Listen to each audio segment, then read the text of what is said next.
Satu hal yang ku rindu, berdiam di dalam rumah-Mu. Satu hal yang ku pinta, menikmati bait-Mu Tuhan. Lebih baik satu hari di pelataran-Mu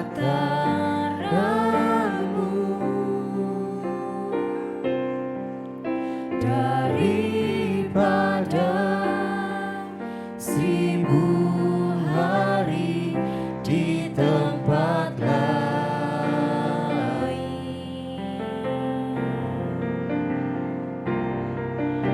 Memuji-Mu, menyembah-Mu, Kau Allah yang hidup,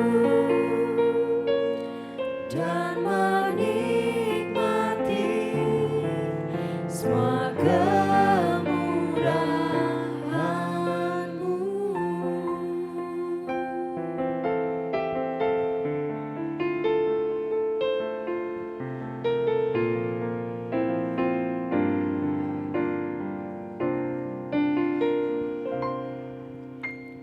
Satu hal yang ku rindu,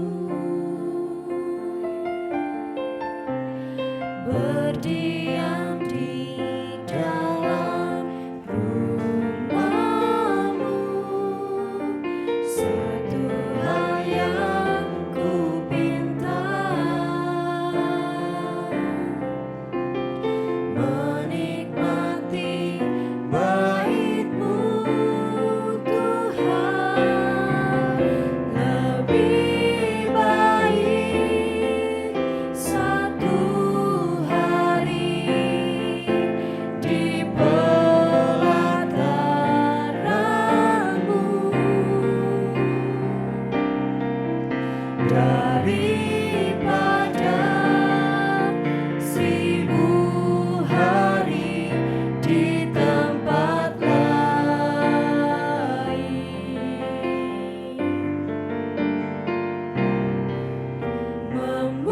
Memuji-Mu, menyembah-Mu, Kau Allah yang hidup, dan menikmati semua kemurahan-Mu.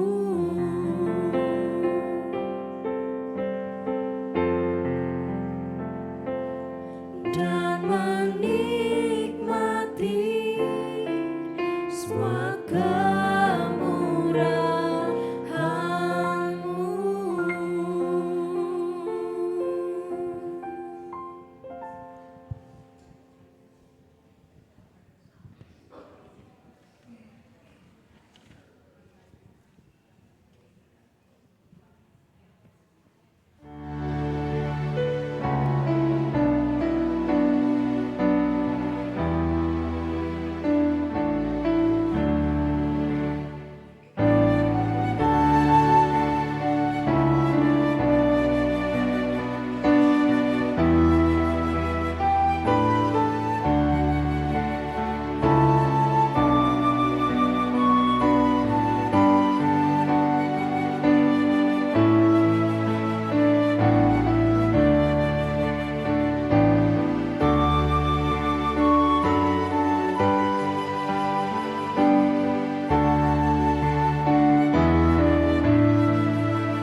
Tahun ini, kita sebagai GKI sedang merayakan hari ulang tahun ke-37.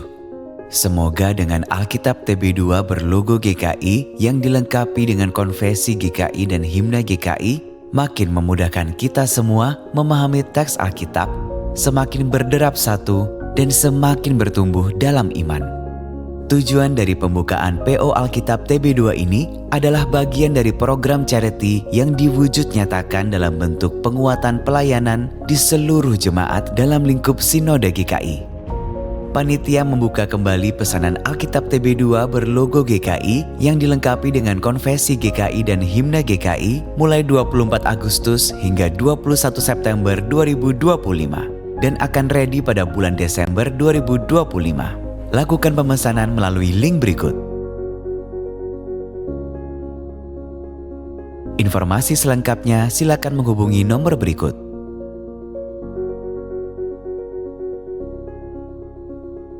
We care, we share.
Untuk bangkit berdiri.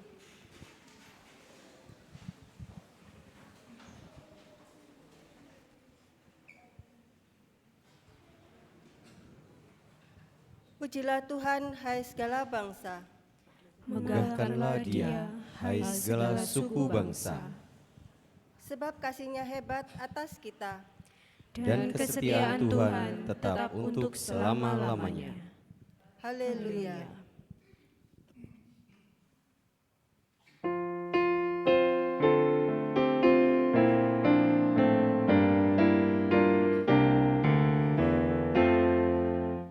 Pujilah Tuhan Sang Raja yang Maha Mulia. Segenap hati dan Jiwaku, pujilah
anaknya. Tiada berberi yang kepadamu diberi. Tidakkah itu kau rasa? Pujilah Tuhan yang bijak mengubah tubuhmu. Dalam kasih-Nya seluruh hidupmu tertuntun. Hatimu tahu berulang kali engkau oleh sayapnya terlindung. Pujilah Tuhan yang dapat dan mau melakukan jauh melebihi doamu dan yang kau rindukan. Ingat teguh, Ia berkuasa penuh, kasih-Nya terus kau temukan.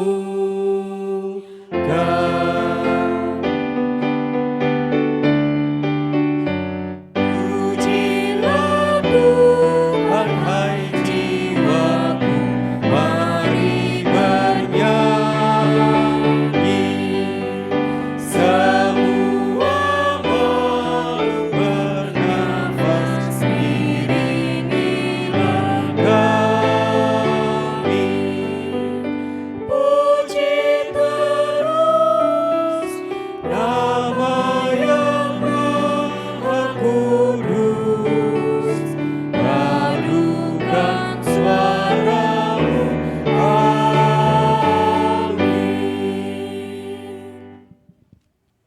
Pertolongan kita ialah di dalam nama Tuhan yang menjadikan langit dan bumi.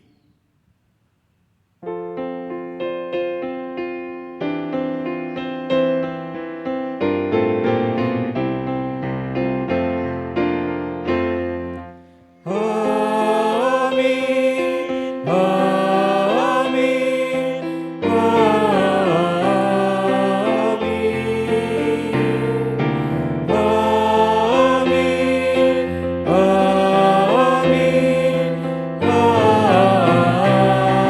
amin. Tuhan beserta saudara. Dan beserta saudara juga.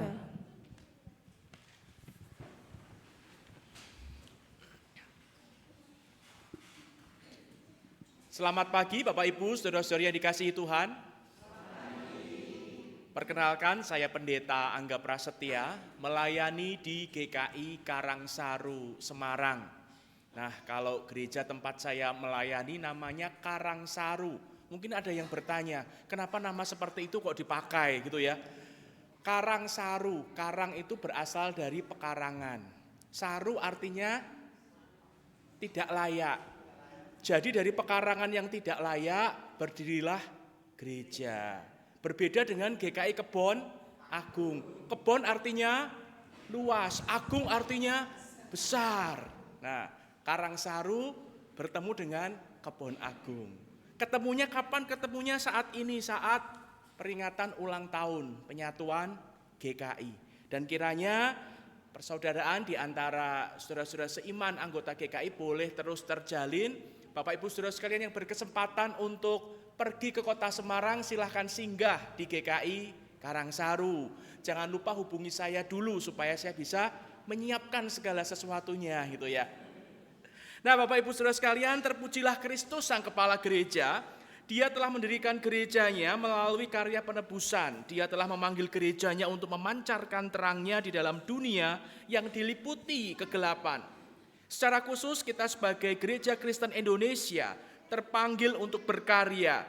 Kita diutus untuk membawa damai dan kasih Tuhan untuk meruntuhkan tembok-tembok pemisah dan untuk memanusiakan manusia. Untuk itulah penyatuan GKI terjadi 37 tahun yang lalu. Kita rindu untuk dapat terus membawa terang Kristus di tengah kekayaan dan kepelbagaian warisan sejarah, budaya, lingkungan, dan alam Indonesia. Kristus senantiasa memimpin Gereja Kristen Indonesia dalam perjalanannya sepanjang 37 tahun ini. Anggota semakin bertumbuh, Tuhan berikan. Kesatuan yang semakin kokoh, Tuhan anugerahkan. Pelayanan yang semakin beragam, Tuhan percayakan. Atas setiap karya dan anugerahnya, mari kita bersama-sama berseru. Haleluya. Bersyukurlah kepada Tuhan, sebab Ia baik, bahwasannya untuk selama-lamanya kasih setianya. Tetapi coba lihat sekeliling kita. Dunia tidak sedang baik-baik saja. Orang makin saling curiga dan saling membenci. Terpengaruh hasutan di sosial media. Kebenaran bisa dilawan, bahkan bisa diperlintir demi kepentingan segelintir orang. Meski harus mengorbankan kemanusiaan. Dalam kegelapan ini, sudahkah gereja menghadirkan diri?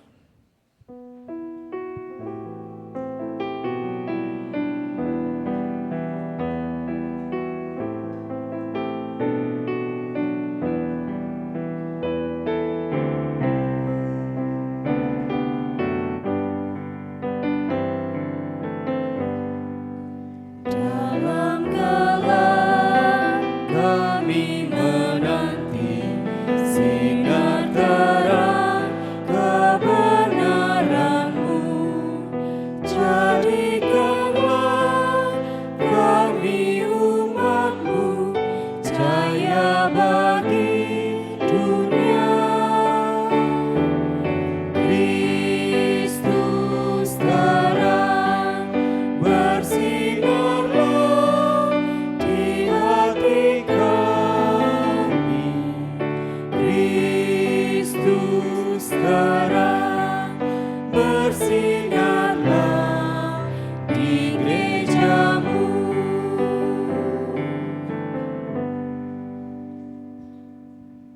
Di usia senja ini, tadinya saya mengira dunia akan semakin cerah.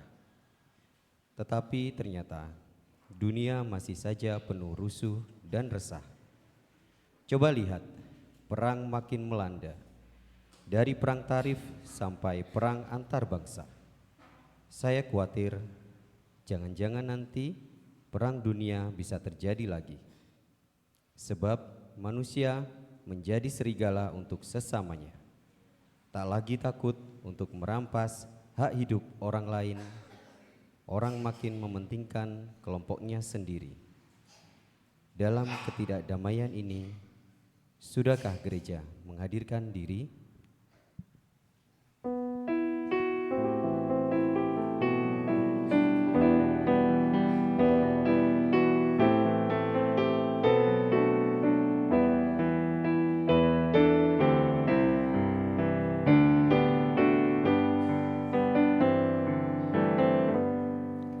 dalam dunia rusuh dan resah, kami rindu kedamaian-Mu.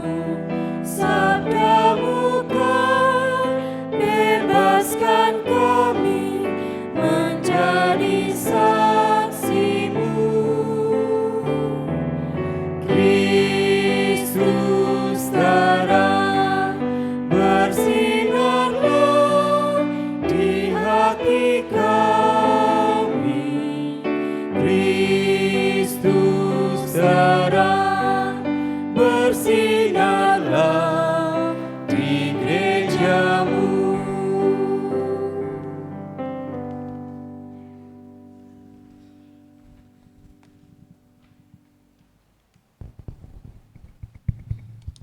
Aku bersyukur bisa tidur di kasur yang empuk. Aku beruntung, papa dan mama sayang kepadaku. Tetapi aku melihat Masih banyak orang tidur di jalanan atau di kolong jembatan, tidak punya tempat berlindung pada waktu hujan. Kadang-kadang di persimpangan lampu merah, aku melihat anak-anak yang mengemis. Tubuh mereka kurus, mungkin karena kurang makan. Mereka juga tidak sekolah, tetapi orang tua mereka sepertinya kurang peduli karena lagi kesulitan untuk mencari sesuap nasi. Dalam kemiskinan ini, sudahkah gereja menghadirkan diri?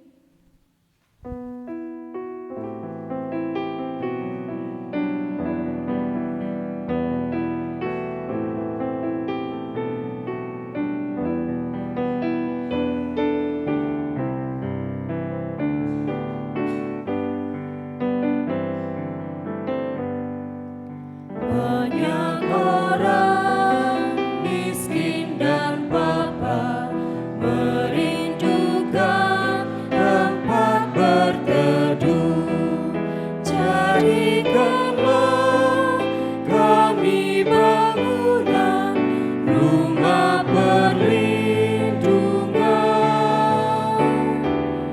Kristus terang bersinarlah di hati kami.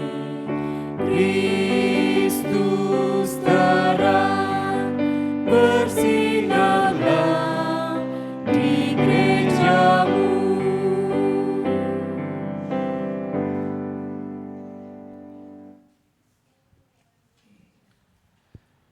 Ya Kristus, Sang Kepala Gereja, kami mengaku bahwa sebagai tubuhmu kami belum sungguh-sungguh menunaikan panggilanmu. Di tengah kesibukan dan kenyamanan hidup, kadang kami terlena.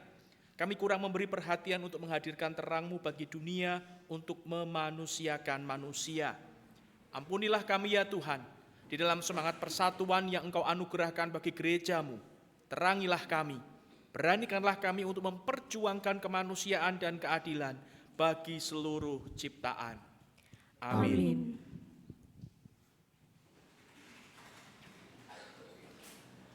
Melalui karya penebusannya, Tuhan telah memanggil kita sebagai gereja untuk keluar dari gelapnya kubangan dosa menuju pada terang yang menghidupkan.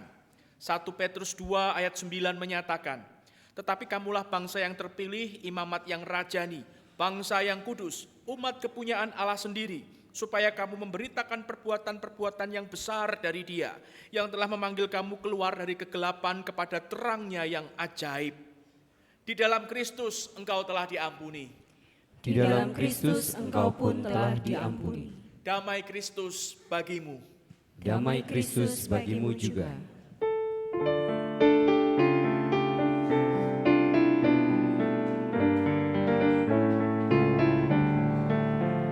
Salam damai, salam damai, salam, salam. Damai Kristus besertamu. Salam, salam, salam damai, salam damai, salam, salam.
Sebelum kita membaca dan merenungkan firman Tuhan, kita akan berdoa mohon terang dari Roh Kudus. Persilahkan anak-anak untuk bisa maju ke depan.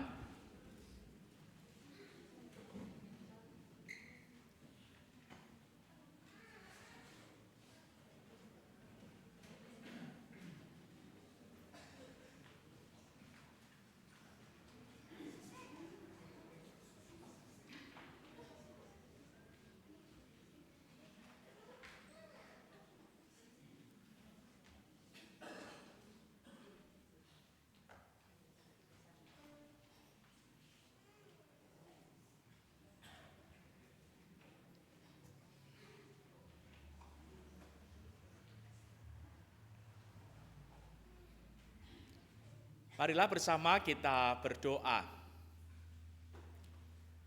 Ya Allah, Bapa kami di surga, kami bersyukur. Hari ini kami boleh datang memenuhi panggilan Tuhan untuk berjumpa dengan Tuhan, untuk memuji memuliakan nama Tuhan, menaikkan doa-doa permohonan kami. Dan kini kami mempersiapkan hati kami untuk mendengarkan sabda-Mu. Kiranya Tuhan berkati kakak-kakak sekolah minggu yang sudah mempersiapkan diri untuk memberitakan firman Tuhan. Tuhan berkati juga para lektor yang sudah mempersiapkan diri untuk membacakan firman Tuhan. Tuhan juga berkati hamba-Mu yang akan menyampaikan firman Tuhan, menyampaikan isi hati Tuhan kepada kami, anak-anak-Mu di tempat ini. Kiranya firman yang ditaburkan boleh diterima dengan baik, kami mengerti dan kami lakukan berbuah dalam kehidupan kami hari lepas hari, dan nama Tuhan dipermuliakan melalui kehidupan kami. Kami mohon berkat-Mu, kami mohon pertolongan Roh Kudus di dalam kami membaca, merenungkan, memahami, dan melakukan firman Tuhan. Di dalam nama Tuhan Yesus kami berdoa. Amin.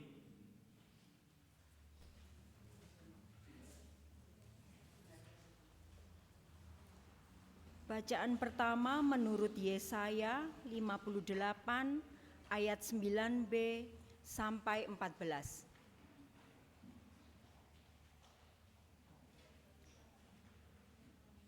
Yesaya pasal 58 ayat 9b sampai 14. Apabila engkau tidak lagi mengenakan kuk kepada sesamamu dan tidak lagi menunjuk-nunjuk orang dengan jari dan memfitnah, apabila engkau menyerahkan kepada orang lapar makananmu sendiri dan memenuhi kebutuhan orang yang tertindas, maka terangmu akan terbit dalam gelap, dan kegelapanmu akan seperti rembang tengah hari.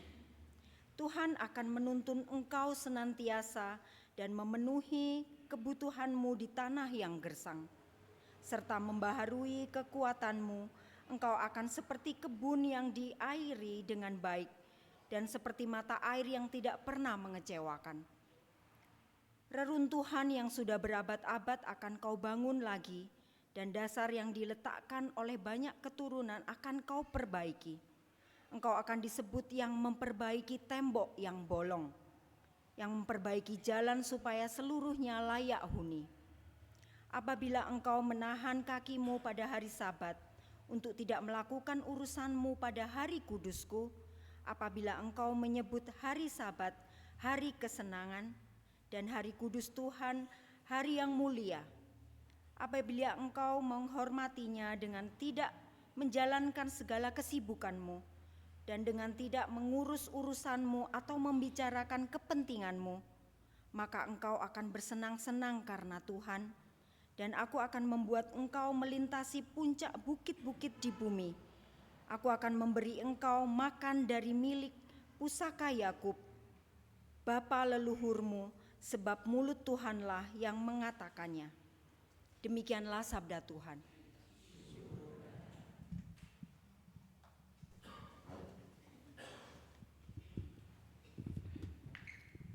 Antar bacaan diambil dari Mazmur 103 ayat 1 sampai dengan yang ke-8.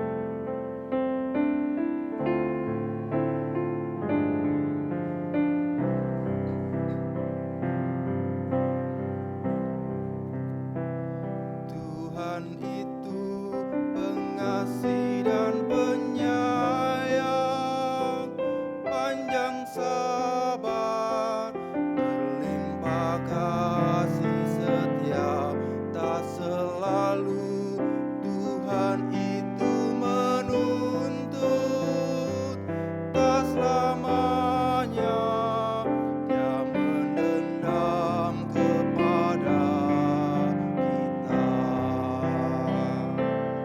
Tuhan itu pengasih dan penyayang, panjang sabar, berlimpah kasih setia, tak selalu Tuhan itu menuntut, tak selamanya Dia mendendam kepada kita.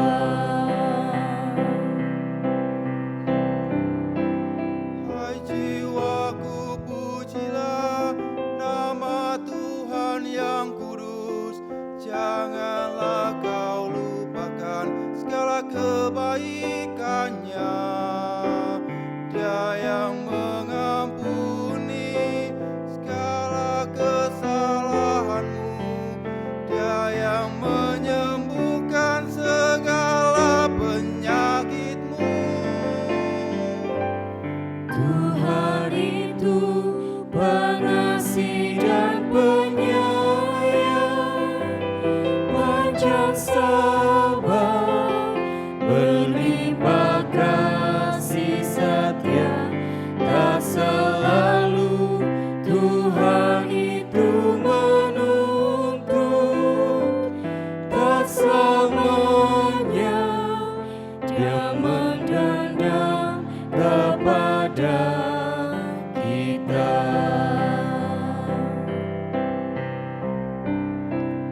Dia yang tebus hidupmu dari lubang kubur, kasih setia dan rahmat Dia limpahkan padamu. Dia puaskan hasratmu dengan kebaikan, masa muda baru bagaikan Raja Wali. Tuhan itu pengasih dan penyayang, panjang sabar, berlimpah kasih setia, tak selalu Tuhan itu menuntut, tak selamanya Dia mendendam kepada kita.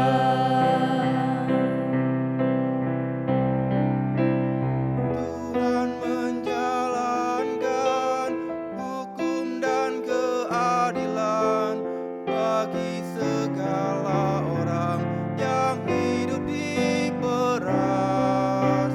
Dia telah menyatakan jalannya pada Musa dan karya-karyanya pada orang Israel. Tuhan itu pengasih dan penyayang, panjang sabar, berlimpah kasih setia, tak selalu Tuhan itu menuntut, tak selamanya Dia mendendam kepada kita.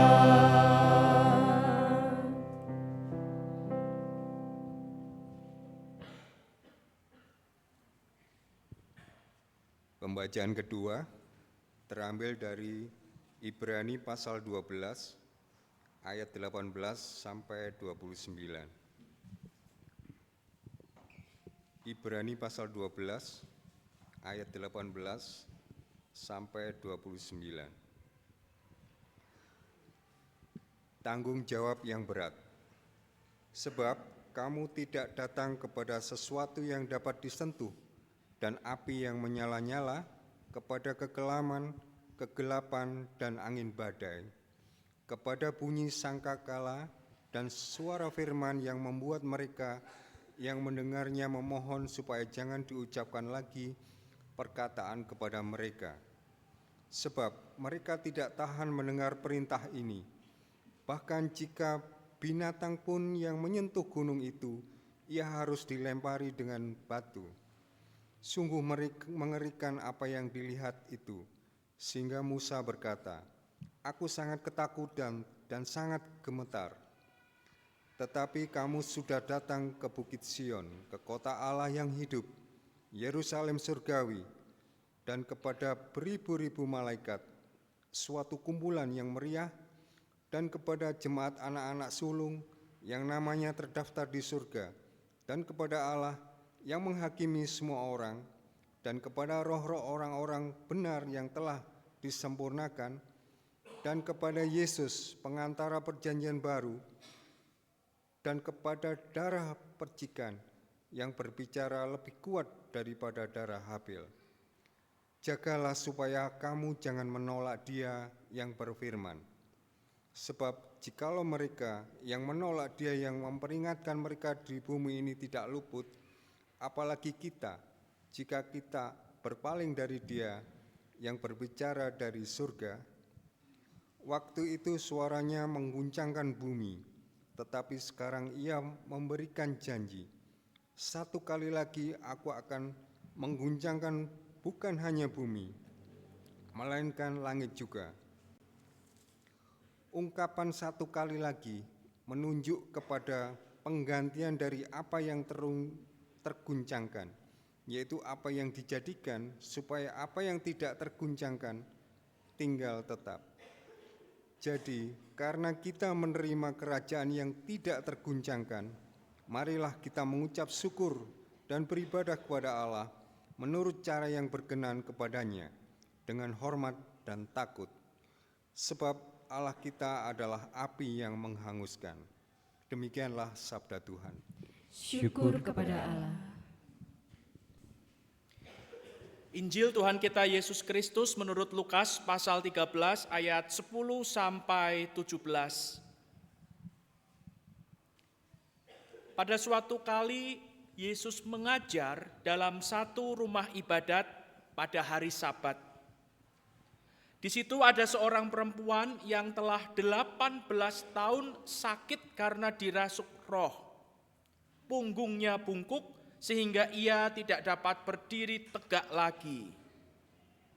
Ketika Yesus melihat perempuan itu, ia memanggil dia dan berkata kepadanya, "Hai ibu, engkau telah bebas dari penyakitmu." Lalu ia meletakkan tangannya atas perempuan itu, dan seketika itu juga tegaklah perempuan itu dan memuliakan Allah. Namun kepala rumah ibadat marah karena Yesus menyembuhkan orang pada hari Sabat. Lalu ia berkata kepada orang banyak, "Ada 6 hari untuk bekerja. Karena itu datanglah pada hari-hari itu untuk disembuhkan dan jangan pada hari Sabat." Namun Tuhan berkata kepadanya, "Hai orang-orang munafik, bukankah setiap orang di antaramu melepaskan lembunya atau keledainya pada hari Sabat dari kandang dan membawanya ke tempat minuman? Perempuan ini keturunan Abraham dan sudah 18 tahun diikat oleh iblis.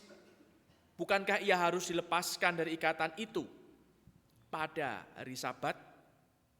Waktu ia berkata demikian, semua lawannya merasa malu dan semua orang banyak bersuka cita karena segala perbuatan ajaib yang telah dilakukannya.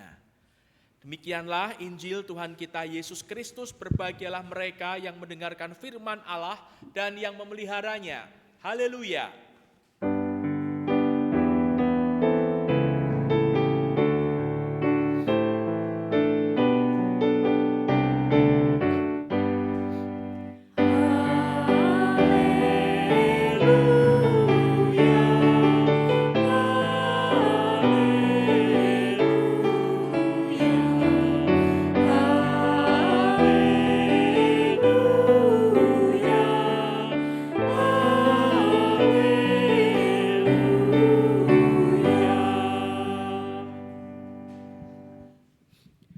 Gereja yang memanusiakan manusia. Nah, Bapak Ibu Saudara sekalian, berkaitan dengan memanusiakan manusia, dimanusiakan oleh sesama manusia, maka saya punya pengalaman tidak dimanusiakan oleh sesama manusia. Dan itu dilakukan oleh majelis jemaat. Pasti Bapak Ibu sudah bingung, wah apa ini? Bukan sesuatu yang tidak baik, tetapi sesuatu yang lucu, sesuatu yang jenaka. Suatu saat Bapak Ibu saya pelayanan ke suatu gereja dan di tempat itu saya baru pertama kali melayani di sana. Kemudian di sela-sela menunggu jalannya ibadah, saya datang lebih awal, ada satu penatua, satu bapak memperkenalkan diri, kami bercakap-cakap dan kemudian sambil minum teh hangat, bapak itu berkata demikian. Pak Pendeta itu nanti tidak usah memperkenalkan diri kepada jemaat berasal dari kota Semarang. Dalam hati saya, kenapa ya? Bukannya enggak apa-apa memperkenalkan diri. Saya pikir lagi, oh karena mungkin sudah tertulis di warta jemaat atau sudah disampaikan di warta lisan oleh majelis jemaat. Lalu penatua itu bilang, Pak Pendeta, tanpa tahu, tanpa diumumkan Pak Pendeta dari Semarang, semua orang yang melihat Pak Pendeta dari atas mimbar tahu Pak Pendeta dari kota Semarang.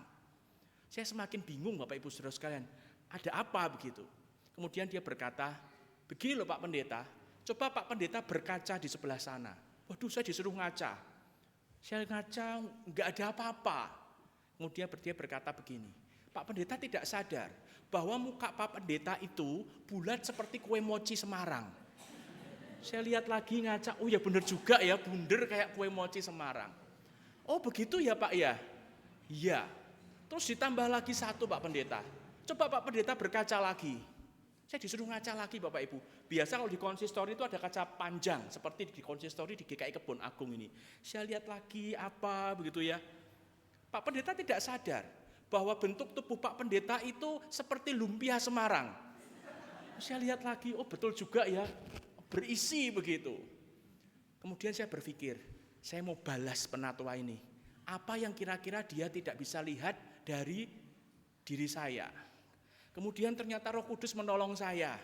Dan saya berkata, Pak, Bapak bisa lihat, mengira saya dari kota Semarang karena muka saya seperti kue mochi, badan saya seperti lumpia Semarang. Tapi ada satu hal yang tidak bisa Bapak lihat dan tidak bisa dilihat oleh orang lain yang justru itu sangat menentukan saya berasal dari kota Semarang. Wah, Bapak itu gantian bingung. Loh, apa Pak Pendeta? Bapak itu lihat saya dari atas ke bawah. Percuma Bapak lihat karena Bapak tidak bisa melihat. Yang menentukan saya dari kota Semarang itu apa? Hati saya manis seperti wingko Semarang. Terus Bapak itu tertawa dan kemudian kita mulai ibadah dengan suasana segar. Nah Bapak Ibu, itu pengalaman saya tidak dimanusiakan tapi dalam arti yang lucu, yang jenaka. Jadi saya diibaratkan seperti makanan khas kota Semarang. Untung dia tidak berkata, waduh Pak Pendeta, kaki Pak Pendeta seperti mie tite Semarang gitu ya. Mie tite itu mie yang ada daging kaki babinya. Untung tidak dikatakan seperti itu. Nah, tema dari ibadah kita hari ini adalah gereja yang memanusiakan manusia. Bacaan kita, bacaan pertama, lalu bacaan dari surat-surat Paulus dan Injil, semua berisi tentang memanusiakan manusia. Tetapi khusus hari ini kita akan belajar dari apa yang dikatakan Tuhan Yesus tentang memanusiakan manusia menurut apa yang tertulis dan apa yang sudah kita baca di dalam Injil Lukas pasal 13 ayat 10 sampai 17. Nah, kita akan melihat ayat demi ayat di dalam Injil Lukas sehingga kita tidak kehilangan satu pun pesan penting yang hendak disampaikan Tuhan Yesus, yang hendak disampaikan firman Tuhan ini kepada kita semua. Bagi yang masih membawa Alkitab dalam bentuk buku, silakan dibuka Injil Lukas pasal 13 ayat 10 sampai 17. Kita akan bersama-sama melihatnya ayat demi ayat. Ayat 10 dikatakan demikian. Suatu kali Yesus mengajar di sebuah sinagoga pada hari Sabat. Yesus mengajar di rumah ibadat Yahudi pada hari Sabat.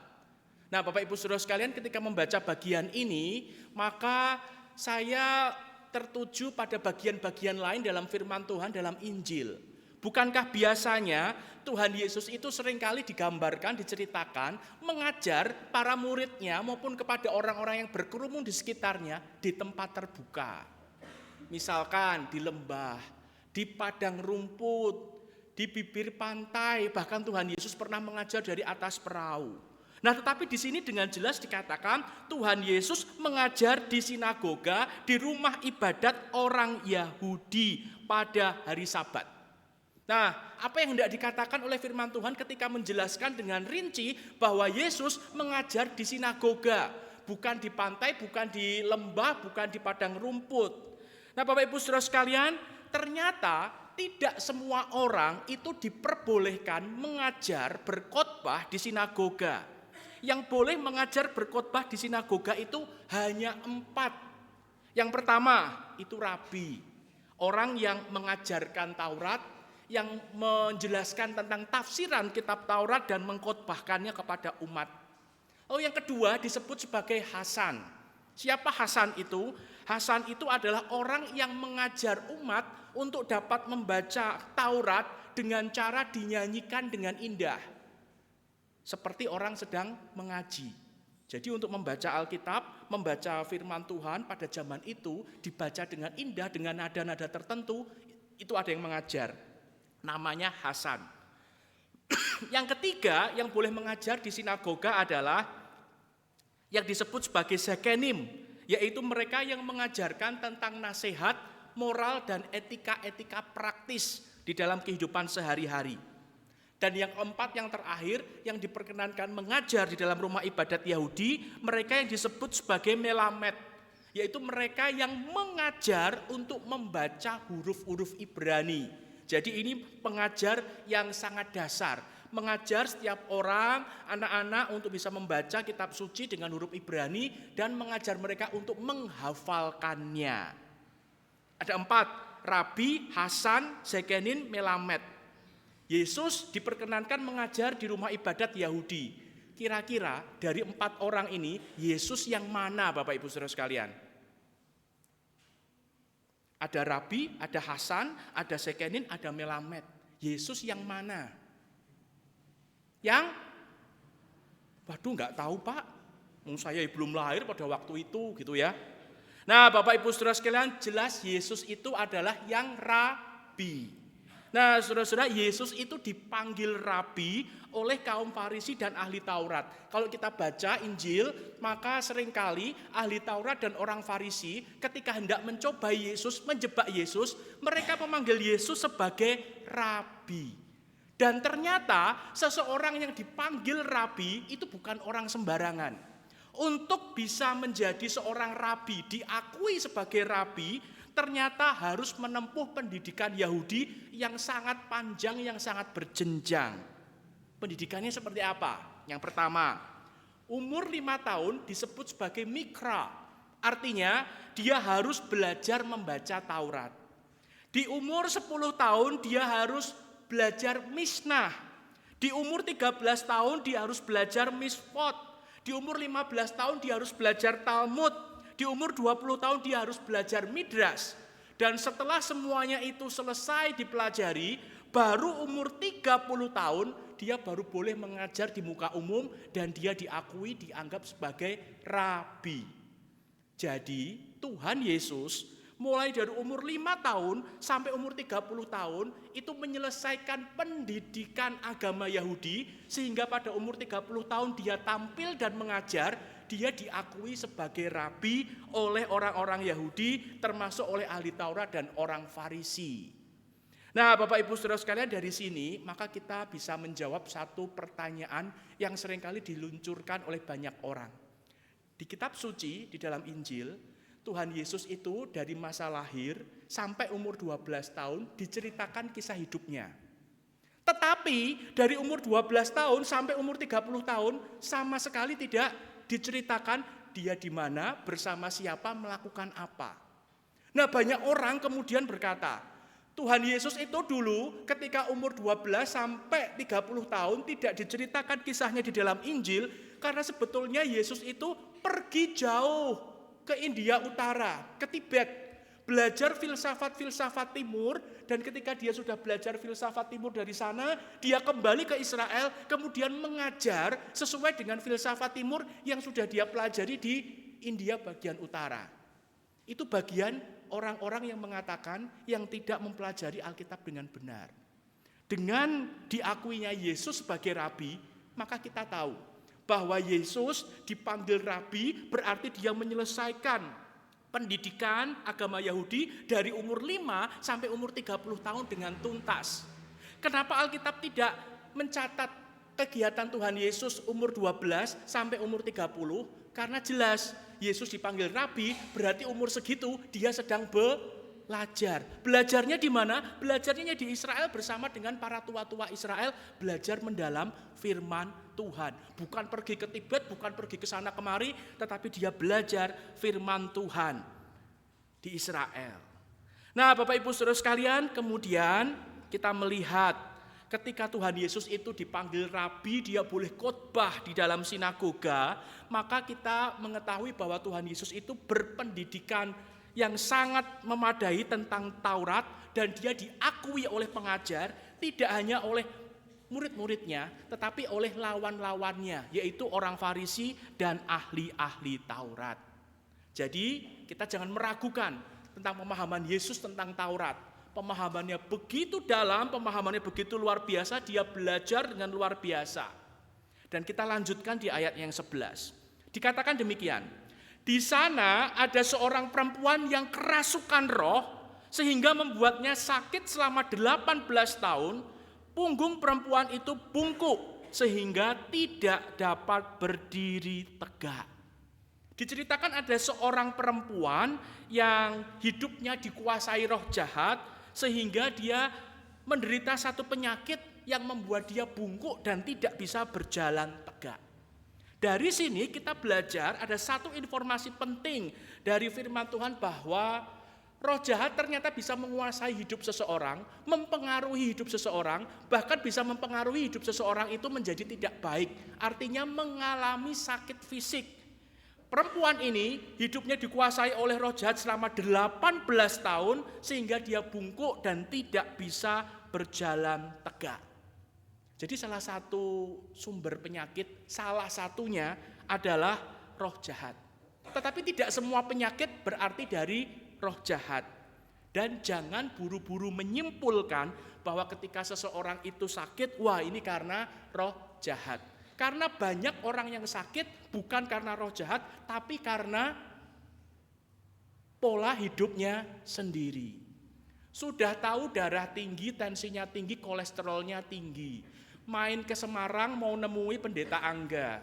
Sampai di jalan ada tulisan nasi goreng babat khas Semarang. Harum sekali semerbak, mampir, ya kan. Perjalanan ke GKI Karangsaru, ketemu Mitite, Koh Ahok. Waduh, ini di Kebon Agung enggak ada, mampir, ya kan. Nanti di sana lagi ketemu ada nasi ayam, wah itu banyak santannya, rasanya kok enak ya, mampir. Nah itu salah sendiri. Jadi Bapak Ibu Saudara sekalian, ketika kita sakit memang ada penyakit-penyakit yang dikarenakan kuasa roh jahat, tetapi kebanyakan penyakit itu karena kesalahan kita sendiri, tidak bisa menjaga hidup kita sendiri. Dan dikatakan di situ, wanita ini 18 tahun dikuasai roh jahat dan bungkuk punggungnya. 18 tahun sakit.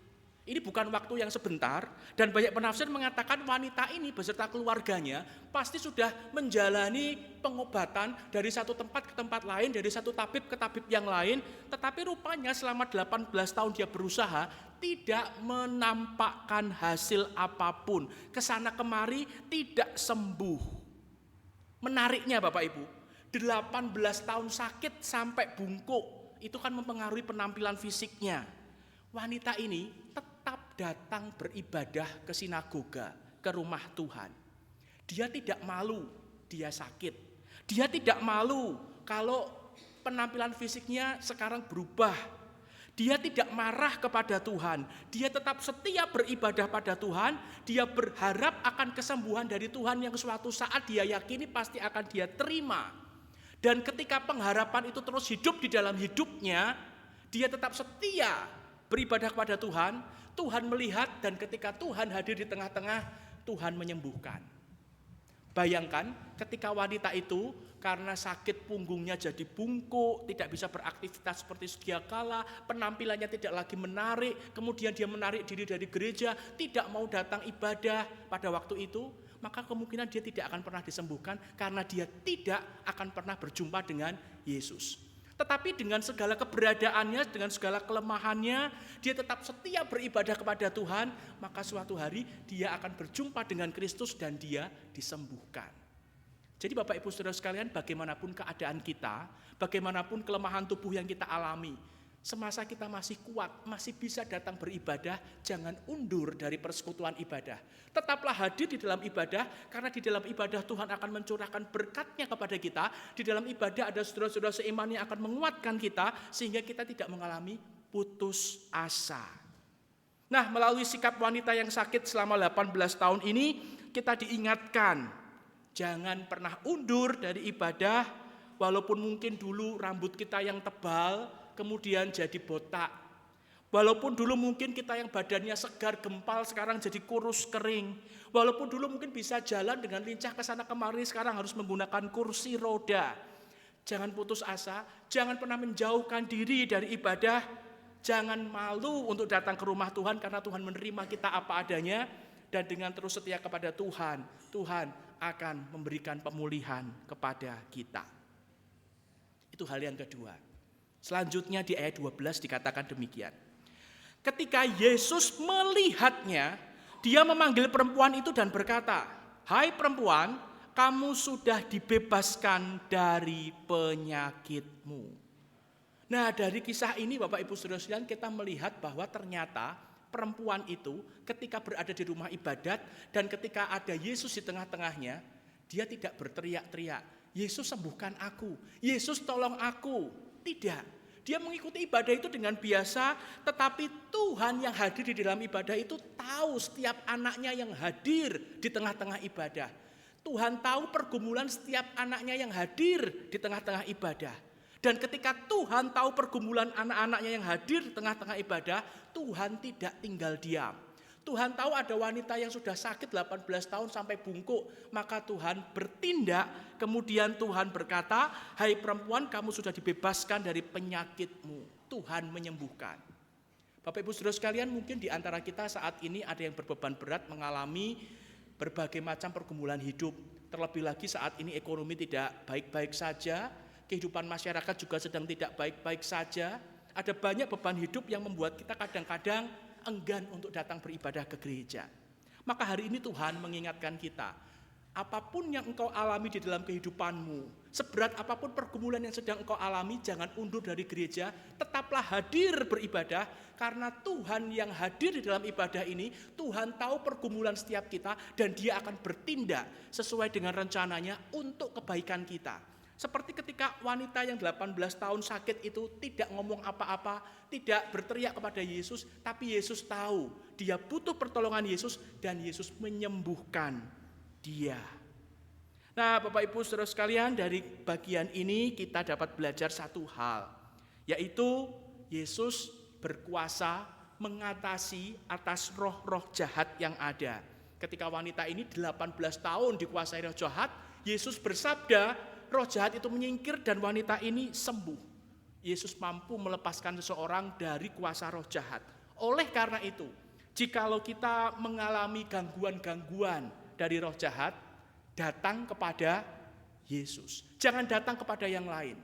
Bapak Ibu Saudara sekalian, ada orang yang berkata kalau mengalami gangguan roh jahat ya datang saja ke orang pintar yang paling sakti. Bapak Ibu, ketika kita datang ke orang pintar yang dianggap paling sakti, dia itu tidak melepaskan kita dari kuasa jahat. Yang terjadi sebetulnya apa? Yang terjadi adalah sedang terjadi pengambil alihan diri kita dari kuasa jahat yang satu kepada kuasa jahat yang lebih jahat lagi. Jadi ketika kita dikuasai oleh roh jahat, kemudian kita mohon pertolongan dari orang yang dianggap pintar, maka kedua roh jahat ini tidak saling menyerang, tidak saling menghilangkan, tetapi cuma dialihkan. Sekarang kamu yang ambil alih orang ini, aku menyingkir. Dan yang diambil alih yang selanjutnya itu jauh lebih jahat dan jauh lebih berkuasa dibanding yang sebelumnya. Tidak akan menyelesaikan. Yang hanya bisa menyelesaikan hanya nama Yesus. Kita lanjutkan di ayat 13. Kemudian Yesus menumpangkan tangannya pada perempuan itu dan seketika itu juga dia dapat berdiri tegak dan memuji Allah. Ketika Tuhan berkenan akan menyembuhkan seseorang, maka dengan caranya yang ajaib dia bisa menyembuhkan orang itu seketika itu juga. Nah, ketika peristiwa ajaib itu terjadi di dalam rumah ibadah, ayat 14 dikatakan demikian. Akan tetapi pemimpin sinagoga itu merasa geram karena Yesus menyembuhkan pada hari Sabat. Ia berkata kepada orang banyak, ada 6 hari untuk bekerja, karena itu datanglah untuk disembuhkan pada hari-hari itu, bukan pada hari Sabat. Nah, rupanya kepala atau pemimpin rumah ibadat ini marah, geram, jengkel. Seolah-olah dia itu membela akan pelaksanaan hukum Taurat, kemurnian pelaksanaan hukum Taurat. Sabat tidak boleh bekerja, termasuk menyembuhkan orang, kecuali kalau itu mengancam jiwa seseorang. Nah, bagi kepala pemimpin rumah ibadat, wanita yang sakit 18 tahun itu nyawanya tidak sedang terancam, maka tidak perlu disembuhkan pada hari Sabat, tidak perlu disembuhkan pada hari itu juga. Bapak Ibu Saudara sekalian, ketika kita melihat adegan ini, maka kita bisa melihat 2 orang yang punya pemikiran berbeda, yang punya cara pandang berbeda, melihat tentang wanita yang 18 tahun dirasuk roh jahat dan sakit bungkuk. Yang pertama adalah cara pandang Tuhan Yesus.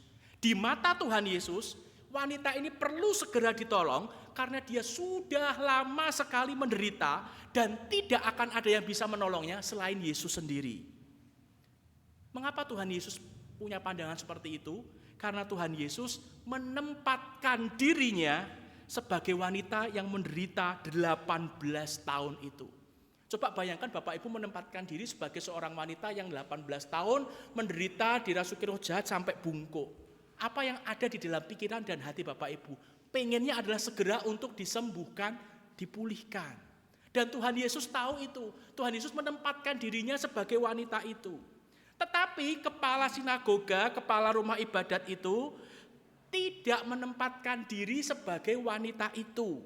Dia menganggap bahwa tidak perlu ditolong, wong dia juga masih hidup, masih baik-baik saja. Besok-besok saja ditolongnya. Dia menempatkan diri sebagai pengamat yang mengamati dari luar, tapi tidak menempatkan diri sebagai wanita yang sakit 18 tahun itu. Nah, Bapak Ibu Saudara sekalian, kalau pemimpin rumah ibadat itu kemudian menempatkan diri sebagai wanita yang sudah sakit 18 tahun itu, maka dia akan bisa merasakan, wah ternyata menderita ya kalau 18 tahun terus hidup seperti ini, tidak bisa beraktivitas, penampilan berubah jadi tidak menyenangkan dan lain sebagainya. Pasti kepala rumah ibadat itu akan mengizinkan atau bersukacita ketika Tuhan Yesus menyembuhkan wanita itu. Dan di ayat 15 dikatakan demikian. Namun Tuhan Yesus menjawab, kamu orang-orang munafik, bukankah kamu semua melepaskan sapi atau keledai milikmu yang terikat di kandang dan menuntun mereka keluar untuk minum pada hari Sabat? Bapak Ibu Saudara sekalian, perkataan Tuhan Yesus ini untuk menyindir semua orang, termasuk kepala rumah ibadat. Di hari Sabat yang katanya tidak boleh bekerja ini dan itu, kalau seseorang memiliki hewan ternak, maka dia tetap akan melepaskan dia dari kandangnya, membawa ke tempat makan dan memberikan minum. Nah, itu perlakuan terhadap hewan di hari Sabat. Nah, ini sekarang yang dihadapi bukan hewan, tapi yang dihadapi adalah sesama manusia yang dia juga adalah keturunan Abraham. Melalui perkataan ini Tuhan Yesus sebenarnya ingin menyindir semua orang demikian. Orang itu terkadang tidak rela melihat seseorang itu menjadi lebih baik, mendapatkan berkat Tuhan, mendapatkan sukacita, mendapatkan penyembuhan. Kenapa? Karena itu tidak berkaitan dengan dirinya. Tetapi kalau itu berkaitan dengan dirinya, membuat dia jadi senang, membuat dia jadi sukacita, membuat dia jadi berkelimpahan, maka aturan-aturan itu pasti akan disingkirkan. Itulah yang hendak diajar oleh Tuhan Yesus. Tuhan Yesus menginginkan adalah supaya kita ketika melihat orang lain, kondisi orang lain yang membutuhkan pertolongan, Jangan lihat kalau aku menolong, dia senang, aku dapat apa. Apakah aku juga akan ikut senang? Apakah aku juga ikut bahagia? Apakah itu berelasi dengan aku, berkaitan dengan hidupku, menentukan masa depanku atau tidak? Kalau itu tidak berkaitan dengan aku, tidak menentukan masa depanku dan keluargaku, masa bodoh. Kalau dia senang, ya silahkan senang. Tapi kalau dia melanggar hukum, melanggar aturan, ya kalau bisa dihukum. Nah Bapak Ibu, itu yang terjadi pada waktu itu dan saya yakin itu masih terjadi di lingkungan kita. Bapak Ibu saudara sekalian, waktu dulu keluarga kami, nenek itu tinggal bersama dengan keluarga kami. Nah dengan pemikiran nenek yang sederhana, seringkali nenek saya itu tidak bisa baca tulis Bapak Ibu. Jadi seringkali ketika saya baca koran, nenek saya mendengarkan. Atau ketika mendengarkan televisi, nenek saya itu suka berkomentar terhadap berita-berita itu. Dan saya tidak tahu kenapa nenek-nenek dan kakek-kakek sukanya berita kriminal. Jadi kalau channel berita kriminal itu muncul, maka sudah langsung duduk di depan TV dan mendengarkan. Nah sambil mendengarkan itu seringkali berkomentar nenek saya. Dan komentar itu saya dengar. Komentarnya begini, terjadi gempa bumi 7 skala Richter menerjang negara Peru dengan korban 5.000 jiwa. Apa yang dikatakan oleh nenek saya? Syukur wis rak popo ado-ado saka kene, pokoke ora ning kene. Terus ada berita pembunuhan berantai. Satu keluarga dibunuh di kawasan Subang, Jawa Barat. Wah, syukur ora ning Jawa Tengah, ora ning Semarang. Komentarnya seperti itu. Dan dari situ saya tahu bahwa kecenderungan kita manusia adalah kalau sesuatu yang tidak baik terjadi pada orang lain dan itu tidak berkaitan dengan kita, maka kita tidak peduli. Tetapi ketika sesuatu itu berkaitan dengan kita, maka kita akan berusaha agar sesuatu yang baik itu terjadi pada kita mendapatkan sesuatu yang baik, kita bisa bahagia, kita bisa kecukupan. Nah itulah Bapak Ibu yang dikatakan sebagai tidak memanusiakan manusia. Pokoknya kalau tidak berkaitan dengan aku, ya sakarepmu, mau menderita, mau kekurangan, mau sakit, terserah. Tapi kalau itu berkaitan dengan aku akan usahakan sepenuhnya supaya bisa mendapatkan hasil yang terbaik. Nah Bapak Ibu saudara sekalian, dari bacaan kita hari ini, dari bacaan Injil hari ini, Tuhan Yesus ingin menegur kita semua. Kalau kita itu ingin memanusiakan manusia, maka artinya adalah kita itu harus bisa menempatkan diri kita sebagai orang yang ada di sekitar kita. Kalau orang di sekitar kita itu membutuhkan pertolongan, membutuhkan bantuan, sebelum kita memberikan pertolongan, memberikan bantuan, coba diam sejenak, posisikan diri kita sebagai dia. Kalau kita posisikan diri sebagai dia, apa yang dia harapkan untuk dia peroleh? Dan itulah yang kita usahakan untuk kita berikan kepada dia. Memanusiakan manusia, berarti kita menempatkan diri kita kepada orang lain dan kita berusaha untuk memberikan yang terbaik yang kita bisa lakukan untuk menolong dia. Gereja yang memanusiakan manusia, berarti gereja menempatkan diri sebagai orang-orang yang membutuhkan pertolongan dan gereja berusaha untuk memberikan pertolongan sebisanya supaya orang-orang yang membutuhkan pertolongan itu mendapatkan pertolongan dan bersuka cita. Nah Bapak Ibu, saudara-saudara yang terkasih di dalam Tuhan, ada sebuah gereja yang sedang berusaha atau memikirkan untuk membuka poliklinik atau klinik pratama kalau sekarang. Ada banyak pertimbangan. Ini klinik kita, yang pertama mau dipatok harga berapa? Harga seperti umum atau harga di bawah. Lalu kemudian beberapa orang penatua berkata, ya supaya klinik kita ini bisa maju, bisa berkembang dengan alat-alat yang canggih, alat-alat yang modern, ya disamakan saja dengan harga klinik-klinik di tempat yang lain. Tapi di satu sisi ada para penatua yang berkata, tujuan kita membuka klinik itu apa toh? Tujuan kita apakah kita ingin mendapatkan penghasilan tambahan dari klinik ini? Atau tujuan kita itu untuk menolong orang lain yang tidak bisa berobat di tempat yang lain, yang tidak bisa mendapatkan pelayanan kesehatan yang memadai di tempat lain, tetapi bisa kita layani dengan baik, dengan segala keberadaan kita. Wah, terjadi pertentangan dan akhirnya diperoleh jawaban, Tujuan kita itu untuk memanusiakan manusia. Klinik kita itu untuk memanusiakan manusia. Jadi tujuannya adalah supaya orang-orang yang tidak bisa mendapatkan pelayanan yang baik di tempat-tempat lain bisa merasakan pelayanan yang baik dan kasih Tuhan di klinik kita. Oleh karena itu biarkan saja klinik kita harganya di bawah yang lain. Tapi Bapak Ibu Saudara, di satu sisi penatua yang lain berkata, wah nanti klinik kita tidak akan bisa berkembang, skala saing, nanti gimana kita bisa memperbarui alat-alat yang canggih yang harganya itu mahal. Akhirnya disepakati tetap harganya di bawah, perkembangan klinik ini punya Tuhan, alatnya Tuhan, Tuhan yang akan cukupkan, Tuhan yang akan perlengkapi. Akhirnya klinik ini jalan Bapak Ibu. Dan ketika setelah 10 tahun berjalan, alat-alat memang mulai usang, mulai ketinggalan. Dan kemudian para penatua, kalau penatua di GKI biasanya kan naik turun ya Bapak Ibu. Tahun ini naik, 2 tahun lagi turun, nanti masa tenggang naik lagi begitu. Mereka berkata, nah betul toh saya bilang sekarang alat-alat sudah usang. Kita ketinggalan nih dengan klinik-klinik yang lain. Kita tidak punya dana karena dana kita pasti tidak ada surplus karena pelayanan kepada orang lain, tidak memikirkan perkembangan. Lalu pendeta berkata, sudah kita berdoa, mohon Tuhan cukupkan kebutuhan kita. Tuhan tidak akan tinggal diam, Tuhan tidak tinggal tutup mata. Mereka berdoa, dan setelah berdoa beberapa saat kemudian Bapak Ibu tanpa mereka duga ada sumbangan alat-alat kesehatan yang baru, yang canggih, yang bagus dari para donatur. Mereka belum sempat mewartakan itu ke dalam warta jemaat, tetapi Tuhan bekerja dengan caranya yang ajaib. Tuhan tahu akan kebutuhan umatnya. Ketika umatnya itu ingin memanusiakan manusia yang lain, ketika gereja itu ingin memanusiakan manusia yang lain, memberikan pelayanan yang terbaik kepada sesama, Tuhan tidak tinggal diam, Tuhan akan memperlengkapi.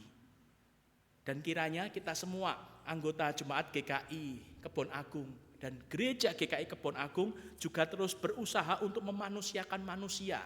Jangan takut karena Tuhan akan memperlengkapi kita, memampukan kita untuk melakukan firman-Nya, memanusiakan manusia. Amin.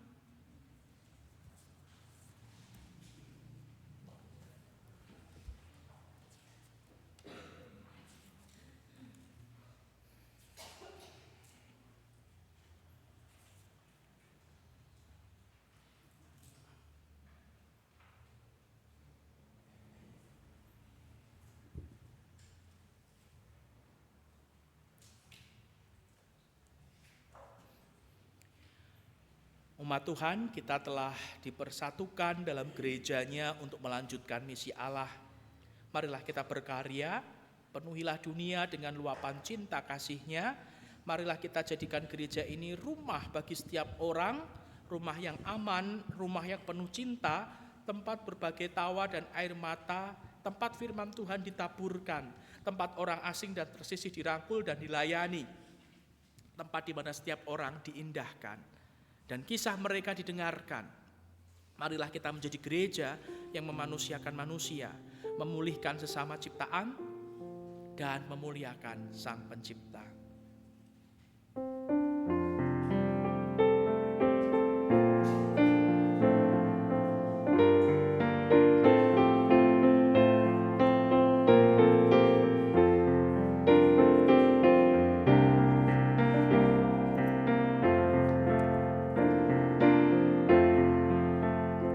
Marilah kita membangun rumah yang aman.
saudara, dengan tetap berdiri, mari kita bersama-sama dengan gereja dari segala abad dan tempat, kita mengikrarkan pengakuan iman kita menurut pengakuan iman rasuli. Hendaknya masing-masing dari kita mengucapkan demikian.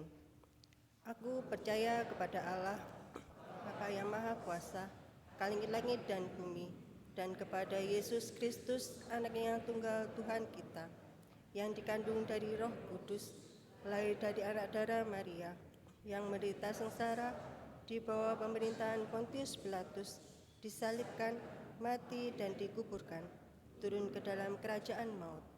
Pada hari yang ketiga, bangkit pula dari antara orang mati, naik ke surga, duduk di sebelah kanan Allah, Bapa yang Maha Kuasa, dan dari sana Ia akan datang untuk menghakimi orang yang hidup dan yang mati. Aku percaya kepada Roh Kudus, Gereja yang kudus dan am, persekutuan orang kudus, pengampunan dosa, kebangkitan orang mati, dan hidup yang kekal. Dipersilahkan duduk kembali.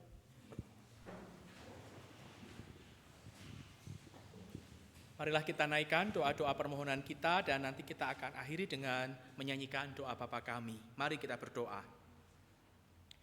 Bapa di surga, kami mengucap syukur atas segala berkat yang sudah Tuhan berikan, pemeliharaan Tuhan di dalam sepekan yang Tuhan berikan bagi kami. Saat ini kami akan menaikkan doa-doa permohonan kami, kiranya Tuhan berkenan mendengar setiap seru doa kami. Kami berdoa bagi saudara-saudara kami yang saat ini sedang lemah tubuh dan dalam pemulihan. Kami berdoa untuk Ibu Misnik Noriani, Ibu Irian, Ibu Betty, Bapak Baiman, Ibu Utari, Ibu Siti Rohyani, Ibu Maria Tadung, Bapak Yusuf, Ibu Mistinah, Ibu Misli, Ibu Wahyu, Saudari Kesia, dan Ibu Susmiati.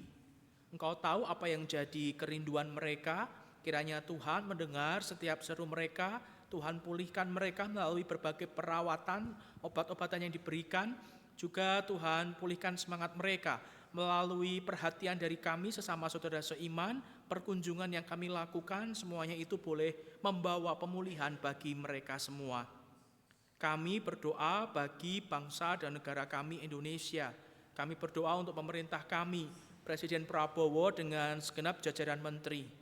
Bapak Surgawi, saat ini kami terus berdoa bagi para pemimpin kami agar mereka dapat memimpin dengan takut akan Tuhan, memikirkan apa yang baik bagi masyarakat, memikirkan apa yang menjadi pemikiran Tuhan, sehingga kesejahteraan masyarakat boleh tercipta. Kami semua boleh merasakan berkat yang daripada Tuhan, kecukupan yang daripada Tuhan. Negeri kami menjadi negeri yang kokoh, negeri yang makmur, aman, damai, dan sejahtera. Kami berdoa untuk pergumulan jemaat, mereka yang sedang bergumul di dalam permasalahan keluarga, hubungan suami istri yang mulai dingin, kiranya Tuhan kembali hangatkan dengan kasih yang mula-mula, sehingga keluarga-keluarga yang mulai dingin dan retak ini boleh menjadi keluarga yang cair dan keluarga yang bersatu erat kembali di dalam Tuhan. Mereka boleh mengingat akan janji yang mereka ucapkan di hadapan Tuhan untuk boleh hidup bersama selama-lamanya. Kami berdoa bagi saudara-saudara kami yang sedang bergumul tentang masalah pekerjaan. Di tengah-tengah situasi ekonomi yang tidak mudah, banyak orang yang mencari pekerjaan, kiranya Tuhan tolong anggota jemaat kami, simpatisan kami yang sedang mencari pekerjaan. Tuhan tunjukkan kepada mereka pekerjaan yang cocok, pekerjaan yang tepat. Tuhan berikan kesabaran kepada mereka untuk boleh menantikan pekerjaan yang daripada Tuhan.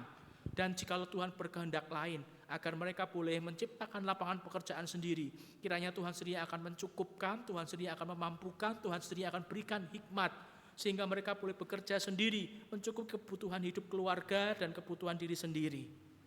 Kami berdoa untuk studi anak-anak kami. Kiranya anak-anak kami boleh menjalani studi dengan bimbingan dari Roh Kudus.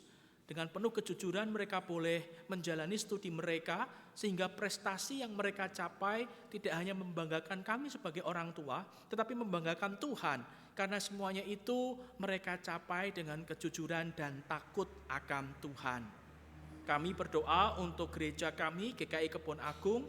Kami berdoa untuk Pendeta Nela dan juga majelis jemaat, para aktivis gereja, pengurus komisi yang sudah menjawab panggilan Tuhan untuk melayani di tempat ini.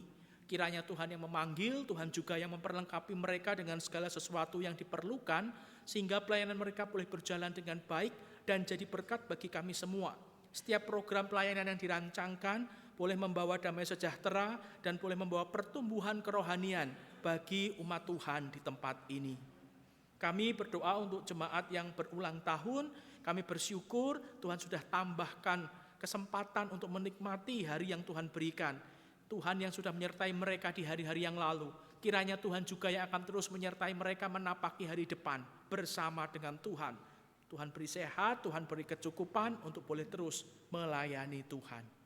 Inilah doa permohonan kami ya Bapa, yang kami naikkan kepadamu bersama dengan doa yang putramu ajarkan kepada kami. Kami yang ada di surga, dikuduskanlah namamu, datanglah kerajaanmu, jadilah kehendakmu di bumi seperti di surga. Beri kami hari ini makanan yang secukupnya, ampuni salah kami seperti kami ampuni yang bersalah pada kami. Jangan bawa kami dalam pencobaan, melainkan lepaskan kami dari yang jahat. Sebab Kaulah yang punya kerajaan dan kuasa dan kemuliaan sampai selama-lamanya. Amin. Amin.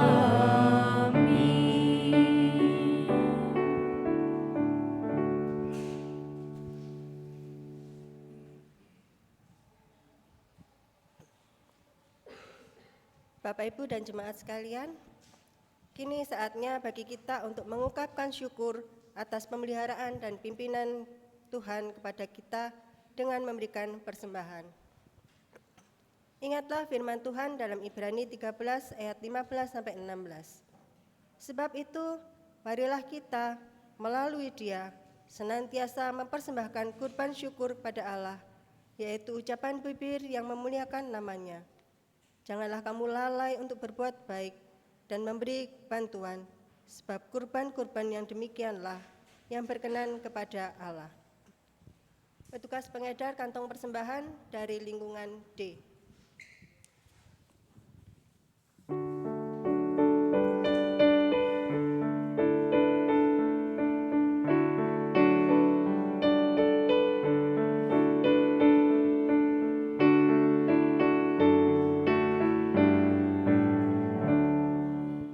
Atas bumi nan permai, atas langit nan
kita bawa persembahan dalam doa. Ya Tuhan yang penuh kasih dan rahmat, kami bersyukur atas segala karunia yang Engkau berikan kepada kami dalam kehidupan ini. Secara khusus kami bersyukur pada hari ini kami dapat memperingati hari ulang tahun ke-37 penyatuan GKI. Kiranya persembahan yang kami kumpulkan ini dapat menjadi alat di tangan-Mu untuk menjangkau sesama. Kami juga mempersembahkan hidup kami ya Tuhan, untuk menjadi perpanjangan tangan kasih-Mu bagi orang-orang sekitar, untuk mencerminkan kelembutan kasih-Mu. Dalam nama Tuhan Yesus kami berdoa. Amin.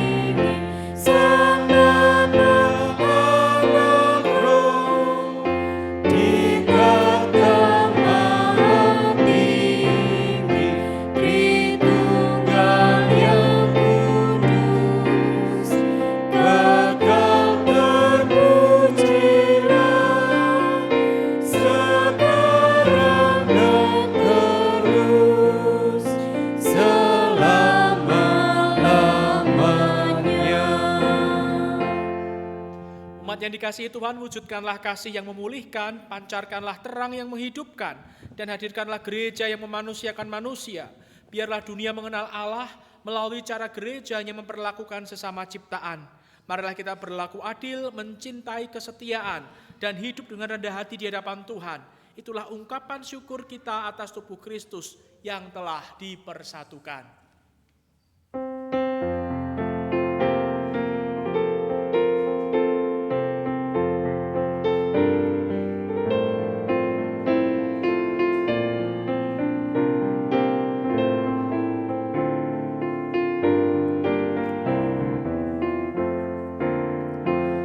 Berderaplah satu, bertegaplah kamu, junjunglah panggilannya, perjuangkan kasihnya, bergandengan erat, rintanganmu berat, untuk masyarakat berikan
ya Tuhan sebagai gereja-Mu.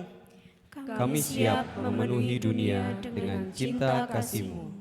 Satukanlah kami ya Tuhan sebagai gereja-Mu. Kami siap memulihkan yang tersisih, terluka dan dilupakan. Satukanlah kami ya Tuhan sebagai gereja-Mu. Kami siap memanusiakan manusia dan merawat semesta. Marilah kita mohon berkat Tuhan. Kasih Allah Bapa menjadi dayamu, terang Kristus memandu langkahmu, dan kuasa Roh Kudus menjadi nafasmu dalam memanusiakan manusia dan merawat semesta. Berkat Tuhan menaungi tiap langkahmu dari sekarang sampai selama-lamanya. Amin.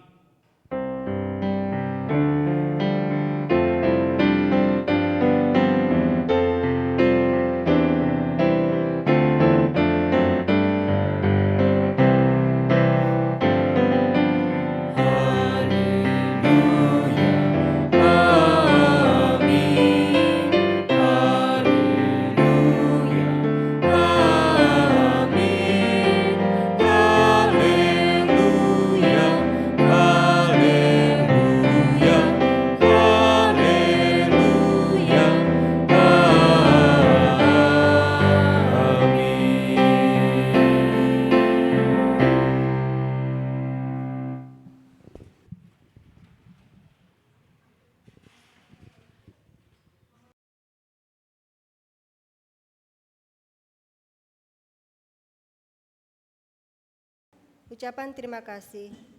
Majelis dan Jemaat GKI Kebon Agung menyampaikan terima kasih kepada Pendeta Angga Prastia dari GKI Karangsaru Semarang atas pelayanannya dalam memimpin ibadah dan menyampaikan firman Tuhan dalam kebaktian Minggu pagi hari ini. Tuhan Yesus memberkati. Kemudian yang kedua adalah pelayanan keluar pendeta. Diinformasikan bahwa Pendeta Nela Simamora pada hari ini, Minggu 24 Agustus 2025, melayani di GKI Gondomanan, Yogyakarta. Mohon dukungan doa dari jemaat sekalian. Kemudian yang ketiga, kita akan bersama-sama menyaksikan video pesan pastoral dari BEPMS terkait tentang hari ulang tahun GKI.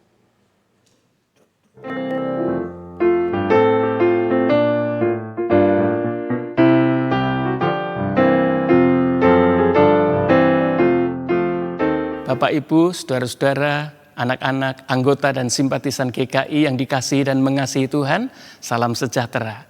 Sebagai bagian dari tubuh Kristus di GKI yang mewujud dalam 235 jemaat, 19 klasis, 3 sinode wilayah, kita bersyukur atas 37 tahun perjalanan penyatuan Gereja Kristen Indonesia.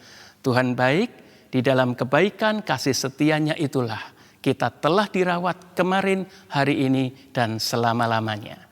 Di tengah momen syukur ini, kami bersama-sama mengajak untuk kita berefleksi pada sebuah judul nyanyian With Christ in the Vessel, We Can Smile at the Storm. Bersama Yesus di dalam perahu, kita dapat tersenyum meskipun di badai kehidupan. Pastikan Yesus di dalam perahu kita, supaya kita tetap dapat bersukacita menjalani kehidupan ini. Mari bergerak bersama, berkarya untuk menghadirkan damai sejahtera kehidupan, berwujud kegiatan yang menolong penguatan ekonomi umat dan masyarakat, pendampingan pastoral untuk mendampingi supaya tidak ada seorang pun yang jatuh dalam berbagai tindak kejahatan, terbuka menginisiasi kerjasama lintas iman agar kita turut serta mengikis dan memerangi tindakan-tindakan intoleransi. 37 tahun GKI, kiranya kehadirannya makin dirasakan secara luas memberkati kehidupan ini. Yang kedua, kami mau berbagi selintas tentang pelayanan BPMS GKI. Saudara-saudara, pada tahun ini kita akan melakukan evaluasi kinerja PTKS, Pendeta Tugas Khusus Sinode GKI, bidang organisasi, yakni Sekum.